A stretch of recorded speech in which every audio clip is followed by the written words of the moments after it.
I'm Janice Fiamengo of the University of Ottawa. My theme today is masculinity studies, and my message to men and non-feminist women is beware. Masculinity studies is almost always the study of men through a feminist lens, and that's certain to involve an at best limited, at worst deformed view of men. The case of masculinity studies as it currently exists disproves the hope that so-called moderate feminism is salvageable and can be made to accommodate men's issues. The fact is that when you start with false premises, women's oppression under patriarchy, gender as a social construct, you end up with a bad theory, even when some of those working with the theory have good intentions, or at least think they have good intentions. Recently, there was an article in the New York Times entitled "A Master's Degree in ... Masculinity." It's a long article, fairly positive, about the role of a professor named Michael Kimmel in the development of masculinity studies. Kimmel is the author of, among many other books, Manhood in America, A Cultural History, Guyland, The Perilous World Where Boys Become Men, and Angry White Men.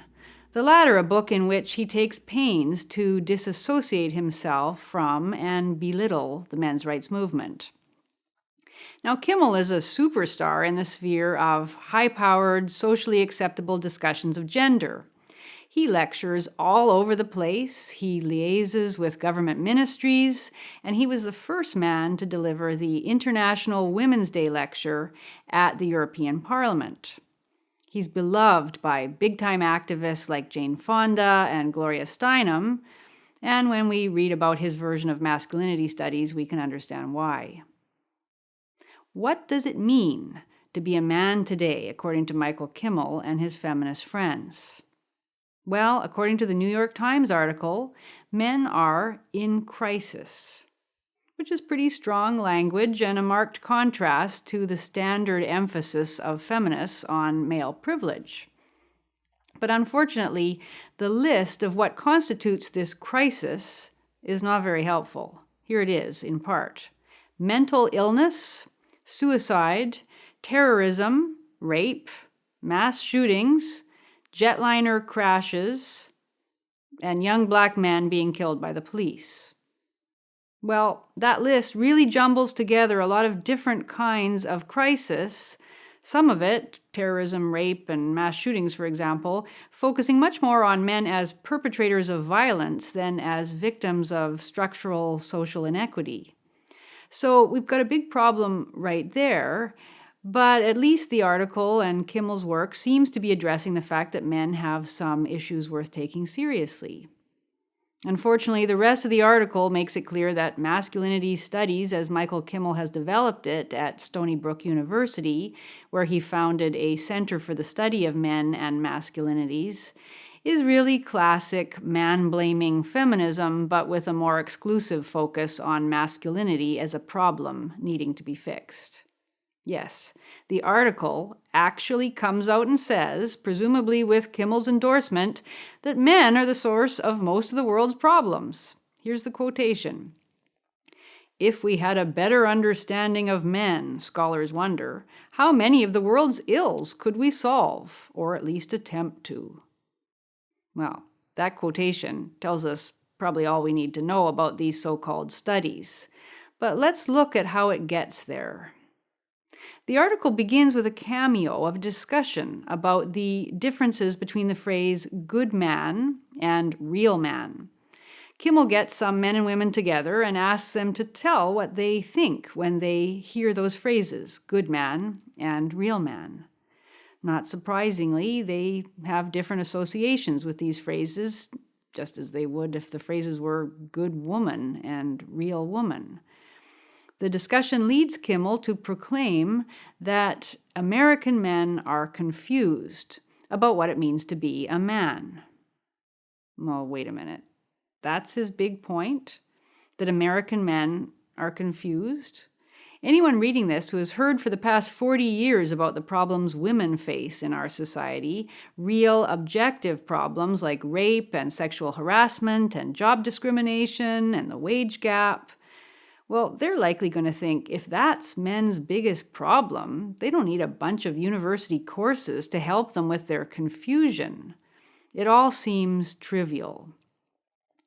Then Gloria Steinem is quoted at the first international conference on men and masculinities, organized by Kimmel.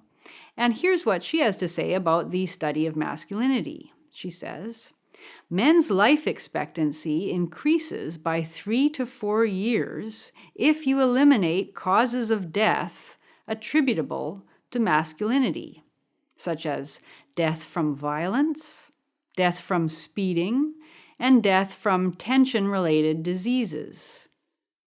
What other movement can offer men 3 to 4 more years? She asks. The quotation seems sympathetic at first, but on second thought we see that what she is saying is that men are their own worst enemies. Masculinity equals violence. Masculinity equals stupidity in cars. Even tension-related diseases are caused by masculinity, according to Steinem.